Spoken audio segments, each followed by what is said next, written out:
Good morning, everybody, or good afternoon, good night, depending on where it is inside of this huge world, online world that it is that you're logging in from. And welcome to today's live. I'm really excited to be talking about this topic today because I know that it can be really daunting, especially when you're first starting out, to feel that you have no way to attract your dream clients. So hopefully with today's training, you'll have a little bit of like an idea of what it is that you can start doing now, regardless of the amount of experience that you have.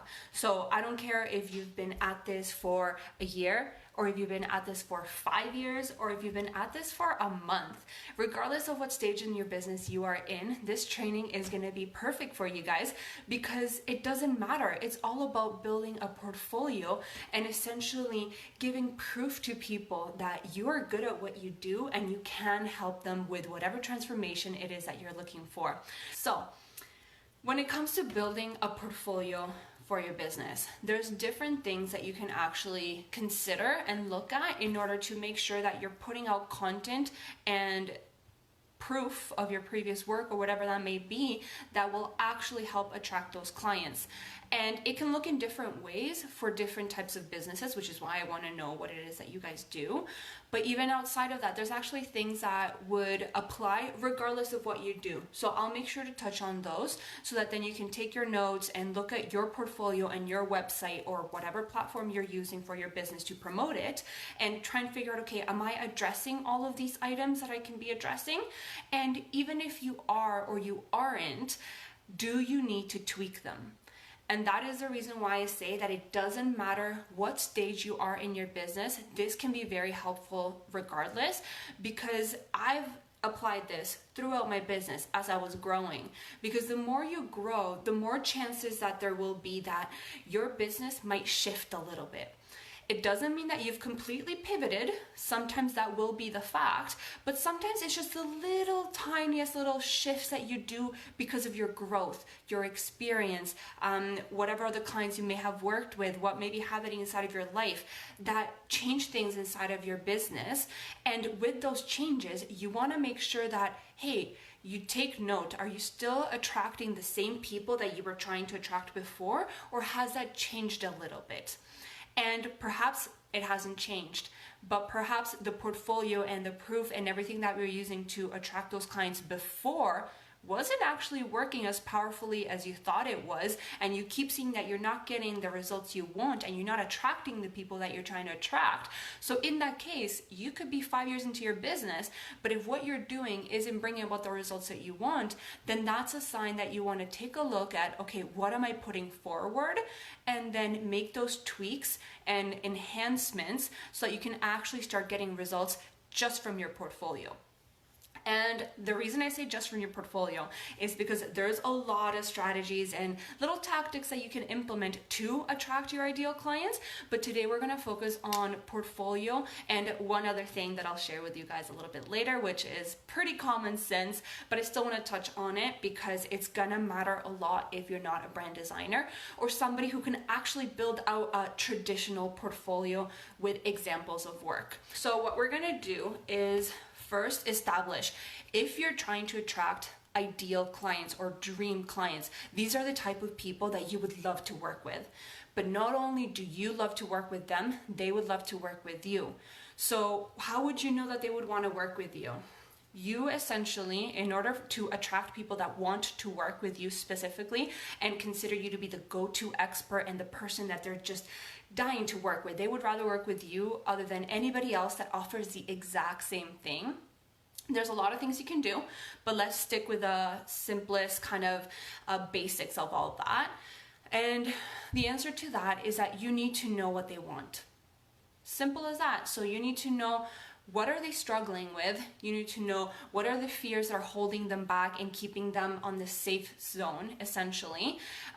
Even what are the fears that they have around, like, what if I don't achieve success? Whichever way success looks like for them, right? Because success doesn't look the same for everybody. So that's why it's really important to understand, just because you think people might be going after X, Y, Z, Perhaps that's not the case. So you need to understand your dream client's specific goals so that you can actually speak to them, address them, and essentially show up in a way that would attract those kind of people because they see you as a solution that can help them get past their struggles, get past their fears, and then actually reach those goals. So before you start thinking about your portfolio, I want you to really take a close look at who your ideal client is, your dream client, and that way your portfolio can actually be built to attract those people. Because the last thing you'll want to do is just, let's say you're a brand designer and you're putting up a portfolio. So let's say you're putting up logos, you're putting up like different color palettes, maybe mock-ups of products that you've created and designed.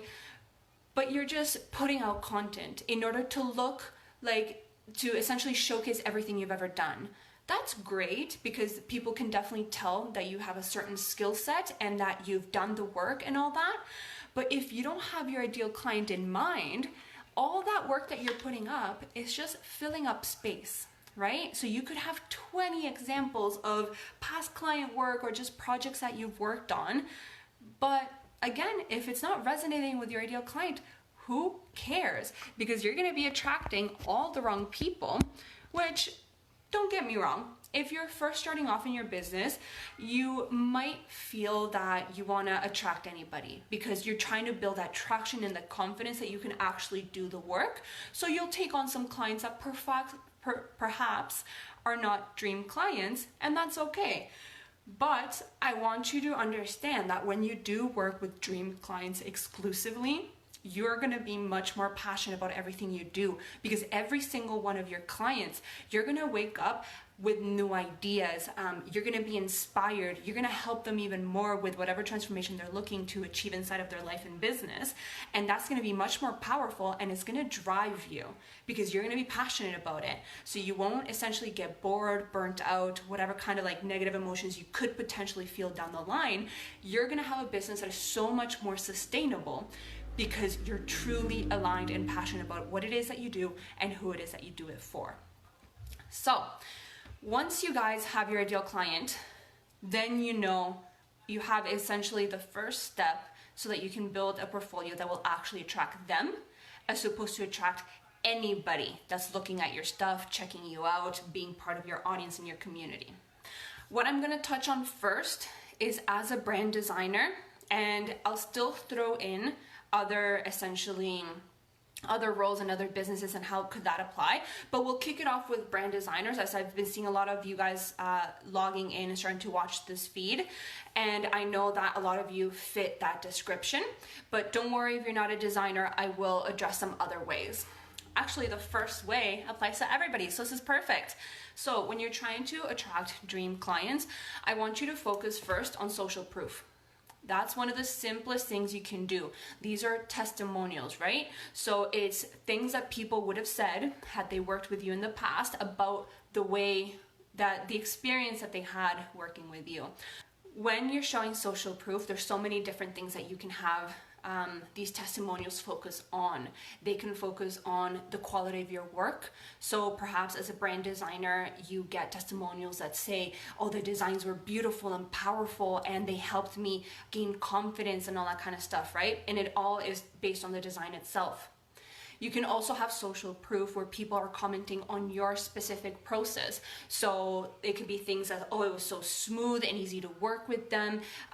The way they handled every topic, conflict, idea, it was very professional. So all of those little things can help essentially put you as a business owner in a good light because it's showcasing all of your skills and the benefits that come with working with you. There can also be other types of social proof that touch on you as a person. Like, you were lovely to work with, you were kind. I had somebody who's watching the live who said that I was very easy to talk to because it was like a non-judgmental kind of like comfort zone, right? Where you can just speak your truth and not feel like you're either being judged for whatever it is that you might consider to be a shortcoming, but it's not a shortcoming. It's just something that you need a little bit of an extra push to get you to that confidence level and whatever kind of transformation it is that you're looking for.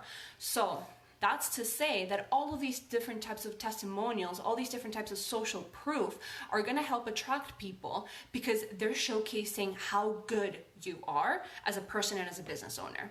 So that's something that people are going to eat it up because people really, yes, they might trust you, right? As a business owner, especially if they're already part of your community, they know you, they've gotten a chance to learn from you, to get to know you. So if you say that you can provide X, Y, and Z for them and whatever that may look like transformation, success, whatever, maybe it's just a simple deliverable and system, whatever you can provide, if you're saying, hey, this will help you, they're likely going to trust you. However, not everybody is easily convinced. Some people, especially when it comes to different varying levels of like how high the investment is, they could need a little bit more reassurance. And that's when the social proof comes in, because they're going to trust other people more than, unfortunately, they might trust you, because they haven't worked with you before. So as much as they like you and they think that you could be a good investment and a good next step for them in their business, they still feel a lot of reassurance when they see that other people just like them got good results or had a good experience and liked working with you. So all that to say is that social proof is one of the most powerful things that you can do, because it's word of mouth. It's reinforcements from other people that if they invest in you, it's going to be the best decision they could have made inside of their business. So when it comes to building a portfolio, this is where the training gets a little bit divided, because I have content to share with you, or ideas to share with you that they're very specific to brand design, or anything where you can have an actual portfolio where you can showcase your work. So if you're something else like a social media manager, or you're a blogger or whatever, actually a blogger would be fine, because you can blog your work and showcase as an example now that I think about it. But essentially, if you're something that doesn't have physical, like visual proof of what they are delivering, I'll touch on that anyway, but this is where we get a little bit divided. So I'll focus on brand design and those kind of businesses that can have a portfolio first. So let's look at your portfolio right now. So visualize it in your mind and try and figure out, okay, what kind of examples do you have? This could be stuff that you've designed in the past for free. It could be stuff that you've designed for fun. And it could be stuff that you have designed for actual paying clients. If you're not a designer and you're a photographer, videographer, whatever that is, think of those examples, because the portfolio doesn't have to necessarily be client work only. Because people, yes, they would likely feel more comfortable if you've had several clients under your belt and that you have proof of what that looks like. However, what they're really looking at is your skill level. So if you're showcasing any type of work, even if you just did it for fun, you are proving to them the level of skill that you have and what the end product could actually look like. And that's all they're going to care about, because then they're going to decide from that specifically, do I like it? Is it good enough? Is it good for me? And that's what they're going to base the decision on in the end. Outside of testimonials, social proof, outside of whether it's real clients or not real clients, they're just going to try and visualize, is that what I want? So is that photography style, that video tour, is that the aesthetic and the style that I want? Or is that logo, does it fit my style and my business needs? And that's what they're gonna base the decisions on, because that's at the end of the story. It doesn't matter what kind of experience they have with you. It doesn't matter if it's, I don't know, if it's tense or if it's not the most professional, or if you don't have all your ducks in a row. What they want is what they're paying for, and what they're paying for at the very end of the day is what they get to take home. So if that portfolio piece looks good, they're gonna go ahead and hire you, because that's the results they want. Everything else definitely adds to it, and it adds a lot of benefits and perks and whatnot, but when it comes down to it, what do they take home? That's the one thing that matters the most to most people. So when you're looking at your portfolio, and at this point, I want you to have thought of all the portfolio pieces, if any, that you have on your website, social media, wherever it is that you're housing them and displaying them to your audience. So be honest with yourself. Do those portfolio pieces attract your ideal client? If you don't know the answer, then again, you need to look at your ideal client. Who are they? What do they want? What are they struggling with? What kind of transformation do you want to provide to them? If you're a brand designer, perhaps it's harder to provide and showcase that transformation, but you can focus on style. So when it comes to style as a brand designer, there's two different things that you can focus on.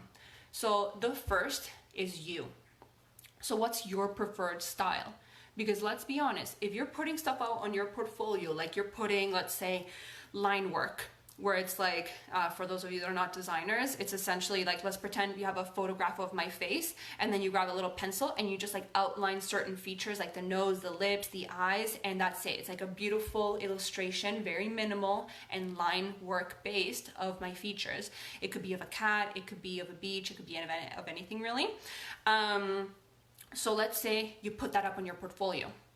You are likely going to attract people that like line work. So that means you're going to be doing more of that type of work.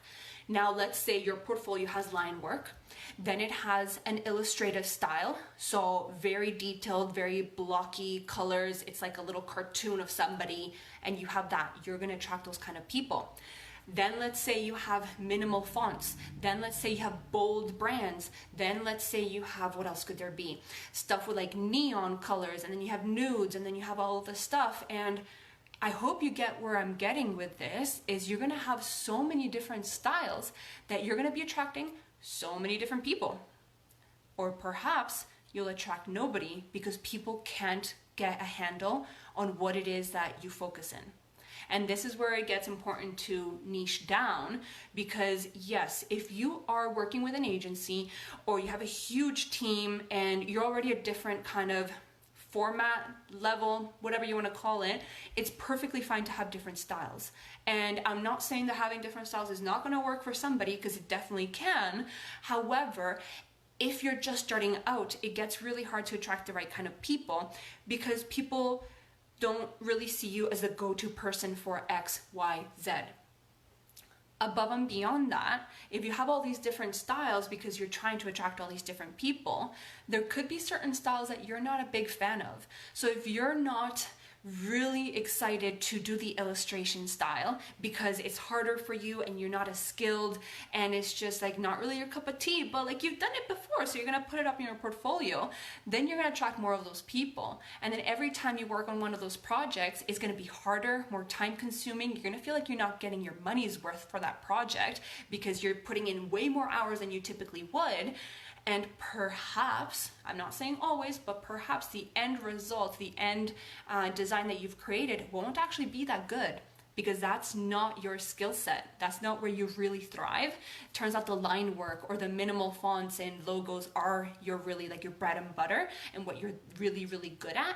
So you would be much more successful, and it would be much more beneficial to your clients if you focused in that type of work, because you're going to be much more excited. You're going to come up with way better ideas because you're going to be so creative, and like all the ideas are going to be flowing inside your mind, and like they're just going to come out on paper or on your screen, your tablet, wherever it is that you're kind of sketching out and designing, because you're so excited about it and because you're so good at that.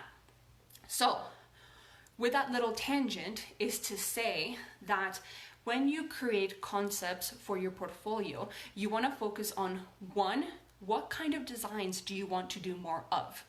So what's going to light you up? What's going to excite you? What are you going to like really rock and just do an incredible, amazing job in? Then two, you want to focus on a design style that is actually going to resonate with your ideal client. If it doesn't, that's totally fine, but maybe it's time to find a different ideal client who's actually going to resonate with that style. So let's say your style is very bold and colorful, attention grabbing, lots of personality. Then you want to make sure that your ideal clients fit that characteristics, because they are going to be the people that have a lot of energy and they're loud and they're very charismatic and all that kind of stuff. So they are going to be looking for a brand that's very bold too. And when they see you, when they see your portfolio and they get to meet you, they're going to be like, that's my girl, that's my guy, that's who I want to hire to design my brand, because they're going to knock it off of the park, because I can see proof that they know how to work with color and they know how to create bold brands that grab attention. So Let me know how you're feeling about that. Let me know how your portfolio is kind of fitting in this entire thing. Do you have anything in your portfolio? Do you feel like you have the right pieces that are going to attract your ideal clients? And then we can talk a little bit about how you can make those happen if you feel like there might be a little bit of a gap in between what you're putting out on your website, on your portfolio, versus the kind of people that you're attracting. Because when you have the perfect formula, you're going to be attracting dream clients, and your work is going to really, really excite you. And that's what we want at the end of the game. We want it to be really exciting for you to do, and we want you to make more money. So let's make that happen. So what I do, and I should probably double check that I still do this because I've revamped the way that I collect testimonials lately. But something that you can do is when you collect testimonials is ask the person, hey, do you mind if one, I use this as social proof? And two, if I essentially Frankenstein your words. I'm not saying I'm going to make up your words, but what can be really useful is separating. Let's say they give you a huge paragraph. You can grab one section and put it on your home page. You can grab another section, put it on your about page, put another one on your testimonial page, etc., etc. So this is not about making it look like you have more testimonials, because when you put each, you're actually putting the name of the person that said it anyway. So it's pretty clear and you're being very transparent that, hey, this is the same person, but it allows it to breathe. And when people are hitting on different parts of your website, they're going to be more inclined to read all the testimonials because they're not seeing the same paragraph over and over and over again. Because I've seen that where I go on other people's websites and I see the first testimonial, I read it, and then the next one I see it's the same, and then I start like glazing out because I'm like, oh, they're all the same. Like I'm not going to reread the same testimonial on the same paragraph over and over and over again. So instead, by splitting them out, not only does it let it breathe and allows more people to go through and read all of the different experiences, but it also creates new content for social media. So you can continuously share the testimonials, so you can continuously share social proof without having to post the exact same caption over and over. And it doesn't matter that it's from the same person, because when you think about it, when you're posting stuff on social media, let's say you post something today, you have X amount of followers, not every single follower is going to see that testimonial. So you need to catch them the next week or the week after to make sure that they're seeing this social proof. So by splitting it out, not only do you catch the different people watching your content at different times, but you also get even the person that sees your stuff every day, they get to still see fresh content because it's different captions and essentially quotes within the main quote and the main testimonial that you got. All right, so I'm gonna get right into the next section of this training. So we talked about your portfolio. We talked about having different pieces that, whether they're past client work, whether they're concepts, whether they are stuff that you did for fun. I wanna touch on that part of creating portfolio work. Let's say you are a photographer or a blogger or even a designer. If you don't have past clients that fit the ideal client persona or identity or image that you have for your ideal client, that's perfectly fine. You can actually go ahead and create concepts. There could be what you would consider like a fake portfolio or like fake client, but it doesn't matter that it's fake because it ties back into what I mentioned earlier, which is that people don't care whether it's real or not. What they care about is that the end result, what's the quality, like does it look good? So let's pretend your ideal client is, I don't know, let's go with a beauty brand. The beauty brand, if you're trying to attract them, then create a portfolio specifically for that beauty brand. So if you're into virtual reality tours, go find somebody that you know that is a beauty brand store or whatever the format is, and go perform a virtual tour, perhaps at a discounted price, or work something out that feels comfortable for you that you would be willing to do. If it's for free, it's for free, but if it's a discounted price, it's a discounted price, whatever you feel comfortable with. And then go record the virtual tour of the beauty store. That is now going to be a perfect piece that you can put out there in your portfolio that's going to attract beauty brands and beauty companies that want to showcase their products online in a way where people can see their entire store without even having to visit. So it's a perfect example for that type of business. If you're a brand designer, think the exact same way. You want to work with beauty brands, then design a concept that fits perfectly for beauty brands. You want to work with wedding photographers, then build a brand, design the entire concept with mock-ups, with everything. Go all out so it looks very real and exciting and enticing. And then slap it on your portfolio. It could be, in this case, because it's not a store or anything like that, you can even go ahead and make the name of the business up, right? Like, call it whatever. Let's pretend the business name is Beauty and Things, and just create mock-ups of their products, create their logos, their color palettes, and all that kind of stuff. If your ideal client is a fitness coach, then create a brand around fitness coaches, right? So create a name for a person who would be the fitness coach, create their entire profile based on your ideal client's profile, and then build out this entire brand and start slapping it on your portfolio and promoting it. This is going to be perfect because not only is it, there's two things that you touch on here. The first is that the type of business. So you have specifically created a brand that represents the type of business, the title, the role, the whatever of the person you're trying to attract. So if you want to work with fitness coaches and somebody sees, here's Joe Smith, fitness coach, they're gonna be like, oh my goodness, like, you design for fitness coaches? That's a really cool brand. I love it. It represents everything that I'm trying to represent. How about you work with me? Or how about I hire you to create my brand, right? So they can very literally visualize themselves as the client. So that's a really, really powerful way to do it, because there's no subliminal messaging there. It's flat out, hey, I can design something amazing for you. Number two, it goes back to the design style. So if your ideal clients and you prefer this type of style because one, you're good at it, you like it, and two, it actually resonates with their ideal clients, let's go into the wedding industry. Script fonts and how the wedding industry, that tends to be a style that really resonates and works well in that field. So creating content around that, creating a brand with those script and romantic fonts and essentially the entire romantic vibe works really well at attracting those types of clients. So keep that in mind. Think, who is your ideal client? Create a fictional client that fits that entire description, and then create an example of your work for that ideal person. If you're not a brand designer and anybody that can have a portfolio, there's still ways that you can do this. You can create behind the scenes screenshots.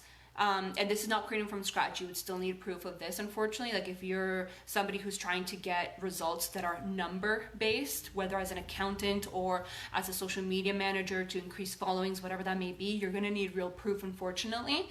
But that doesn't mean that you can't go out, find these people, and again, figure out a way, okay, how can we collaborate together? Whether that means giving them a tiny discount because they're your ideal client, you're trying to build your portfolio as such, or perhaps let's say you do a swap of services. If you're at the beginning of your business and you're still comfortable with that kind of setup, you can definitely do like a trade for trade. I'm not like a huge, I don't highly recommend doing things for free. I won't lie, I've done it before when I was starting my business. I think I did 2 free logos. And then after that, I think the next one I charged $150, and then the fourth one / the second paid one, I charged like $800. So as long as you're moving past the free, because the last thing you want to do is essentially devalue your services and your entire industry. You don't want all these people to be offering their services for free, because then how are you going to make it in your business, right? How are you going to start making money and selling your high ticket offers if everybody else is offering for free? So if you are just starting out and you feel comfortable with the free concept, definitely go for it. You need to do what you're feeling comfortable with. However, limit it. Like, do only 1, only 2, like keep it super minimal, and then move forward and start charging. And whether it's a little bit to begin with and then skip past that, and you want to make sure that you're reaching your true value as soon as possible. If you're not a brand designer, that's perfectly fine. When it comes to building out a portfolio, if you don't have existing clients and you can't seem to land one, and you're the type of person that needs to showcase proof when it comes to results and numbers and that kind of transformation, then what you can actually do is use yourself as a portfolio. So keep track of whatever it is that you're trying to grow. Are you trying to grow your social media? Is it your Instagram, your Facebook? Are you trying to get more YouTube followers? Are you trying to get a wider audience through Pinterest? Are you trying to earn more money? Whatever it is that you're trying to do, keep track of that. Keep track of the before and the after, let's say on a monthly basis, quarterly basis, whatever works for you, and create monthly reports for that data. Because that's perfect proof, and it would be your portfolio essentially of the results that you're able to get. Even if it's inside of your own business, there's nothing wrong with that because it's real. It's real results that you've been able to generate with your own tactics. So when you're in that type of industry, in that type of business, you are going to be your best proof when you're just starting out. And I'll give you an example of that. It might not even turn into a business, but I'm doing it currently. My wife is currently managing my Pinterest account, and it has only been a month. I think next week it will be a month, and it is amazing the results that we're getting. And I told her, I was like, you don't need to be a Pinterest manager. However, like for other people other than myself. However, you're getting amazing results. So I was like, can we please screenshot all this data and start taking note of all these numbers? Because you guys would have seen it inside of the Facebook group already. Like some of the percentages have skyrocketed by like 800%. Now we're even higher than that. Like I went from having under 10 click-throughs into my site to within just over 3 weeks, we're almost at, I think, 100 click-throughs. So I'm like, that's amazing data to be able to show. So if one day you want to become a Pinterest manager and start taking on clients, you will now have all this proof about how you've grown an account and gotten the results that people would be looking for and want to hire you for. So that's just an example to illustrate that, yeah, she may never get into that, like who cares? But I'm here trying to be strategic and be like, hey, how can you build a portfolio just in case you want to attract clients? So if you're in that type of field and that's what you do, definitely recommend you to do that. So whether you're a brand designer or a photographer, videographer, whatever it is that you are, virtual tours, you have visual representations of what your work and product looks like. However, if you don't, it doesn't mean that you're stuck. It doesn't mean that you can't gain traction and start attracting ideal clients. Without that proof, you make your own proof happen. Again, it has to be real. You can't be making numbers up, but it is possible. Just know who your ideal client is, start creating results, and then create copy that speaks specifically to them. So with that said, this training is pretty much done. Have an amazing rest of your day. And if you have any questions going forward, this is a great community. I'm having so much fun. So post them in the group and I'll get back to every single one of you. So bye.